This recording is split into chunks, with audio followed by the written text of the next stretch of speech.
One of the true last holy grails of wrestling has finally been unearthed. Now, over the years, you may have heard me on this podcast mention the match between Bret Hart and a gentleman by the name of Tom Magee from 1986. Tom Magee, who does look very much like Kenny Omega. If Kenny Omega took Doc Brown's DeLorean back to 1986, he also, like Omega, happens to be a native of Winnipeg, which is kind of interesting. He was a Canadian power lifter. He turned into a pro wrestler. Had a great look. You know, if you look at the guy, he looked like $1 million. He looked like he was etched from granite. Had this long blonde hair. Very athletic. He could do backflips and things that a lot of people, at least in that company at the time, weren't doing. Kind of like Lanny Poffo in a way. Lanny Poffo, years before he ever became the genius, was Leaping Lanny in the mid-'80s in WWF, and he was doing moonsaults and backflips and all types of aerial moves that nobody was doing in that company then, because it was the land of the giants and the monsters. You can see Don Morocco doing a moonsault off the top rope. I'd like to find that tape, right? That just didn't happen. So he was a very athletic guy.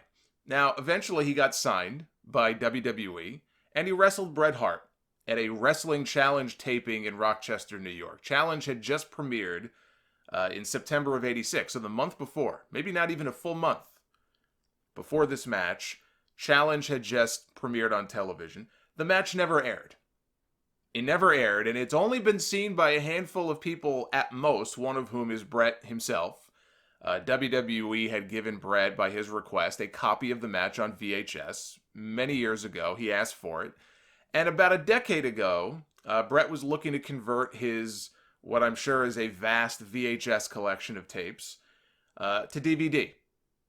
And so enter this woman, Mary Kate Anthony, who shared a mutual friend with Bret, this lady, Marcy Engelstein. Marcy was Bret's longtime assistant for many years. When Bret was active on his website, this is going back many years now, Marcy, I remember being the one who would post messages on the site, sometimes on behalf of Bret. So that's how I knew the name Marcy Engelstein.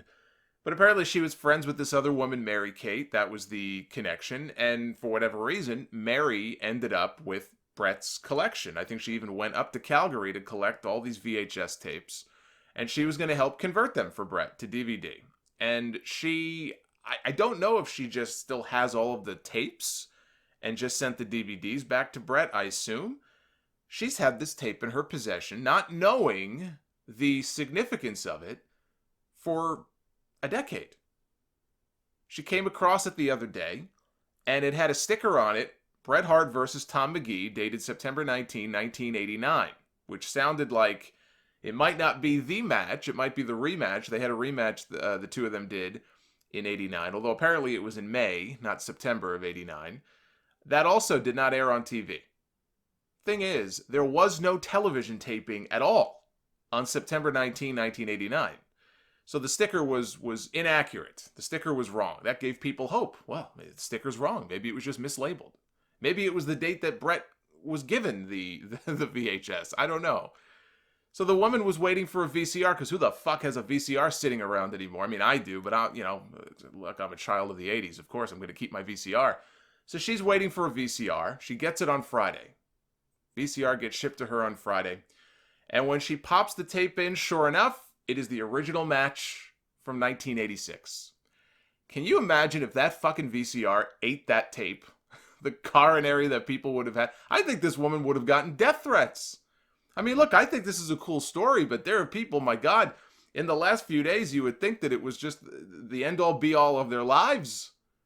I think if that tape was accidentally eaten by that machine, this woman would have needed 24/7 round-the-clock police protection. That's how crazy people have gotten over this. So she said that she would be posting a clip from the match. She's not going to upload it right now. She says for legal reasons. So anybody waiting for the match to go up on YouTube or Dailymotion, it's not happening. I don't know what her plans are for the tape. She did post a short GIF, no audio or anything, just a short GIF on Twitter of Magee reversing Bret into the corner, Bret taking his chest first bump into the corner that he would become very much known for. And then it shows me, then it shows Magee just standing there. So Bret hits the corner, right? He falls down, and Magee, it's like he doesn't know what to do. It's like he has two left feet. He's standing there. He's doing these awkward poses. This guy was so bad. He was so insanely horrible. And they must have originally planned for this match to air on television because, according to her, she watched it. It has commentary from Gorilla Monsoon and Bobby the Brain Heenan. In fact, there's a funny moment where he's doing moves, Magee is, and Monsoon makes some comment to the effect of, this won't be the last time we see this youngster here in WWF. And then apparently he botches something, and Bobby Heenan just goes, I hope not. As in, like, I hope we don't see much of this guy in the future. He was a prophet, Bobby Heenan was. So it had commentary. Clearly, it was at one time, the idea was that it would air on television, and it just didn't. Now, she claims that she talked to two different office employees at WWE. They've told her personally they don't have the tape. They've looked for it. Over the years, people have looked for it. They don't have it. I cannot believe that WWE would just have given one of their master tapes away without having some kind of a backup. That they just gave Bret their only copy. I find this impossible to believe. Maybe she was told that. Maybe they genuinely tried looking for it and it's not labeled properly. It's lost in the vault somewhere. That I think is maybe the more likely scenario. But I'm hoping that this whole thing lights a fire under their asses and finally gets them to find it and upload it as a hidden gem on the network. They've uploaded some pretty rare things on the network in the hidden gem section. And this would be perfect for something like that. Or if they can't find it, let them buy it from her. Let them buy it from her and add it back to their collection, and then they can upload it. I didn't even recognize Mary's name at first. It took me a while. I heard the name, Mary Kate. Who is this woman? Why would she have Bret's tapes and all this? But she used to shoot photos. I remember where I knew her from. She used to shoot photos at Ring of Honor shows when I first started going to their New York shows in 2006. She may have actually even taken photos from some of the ECW shows back in the mid to late 90s. But yeah, if you remember a redheaded female photographer at any of those ROH shows, that was her. So she's not just a random fan. She's, done photography and she's worked in different aspects of the business. So anyway, that's the connection there. So what's so special about this damn match, right? There's probably people listening to this going, I can't believe you're talking about a match, a random, probably crappy match at that from 1986. What is the significance of this match? Why is everybody freaking out? Wrestlers too. Tyson Kidd was freaking out about this. Lance Storm, Scott Dawson of the Revival. He's a huge Bret Hart mark. He was freaking out about it. As the story goes, Vince McMahon took one look at this Tom Magee guy, and he saw dollar signs. And he wanted to test him to see how good he was. So, what do you do when you want to put somebody to the test? You put them in the ring with one of your best people. He decided, even in 86, Vince obviously had a lot of respect for Bret and his skills. And so he put him in the ring with Bret. Bret made him look so good in this match that Vince McMahon backstage watching on the monitor was gushing about how he just found his next world champion. Now, this is at a time when Hulk Hogan was at his peak of popularity. I would argue 86. You want to talk about the apex of Hogan's popularity during his first run as champion. It's not 87, not the Andre Slam. It's 86.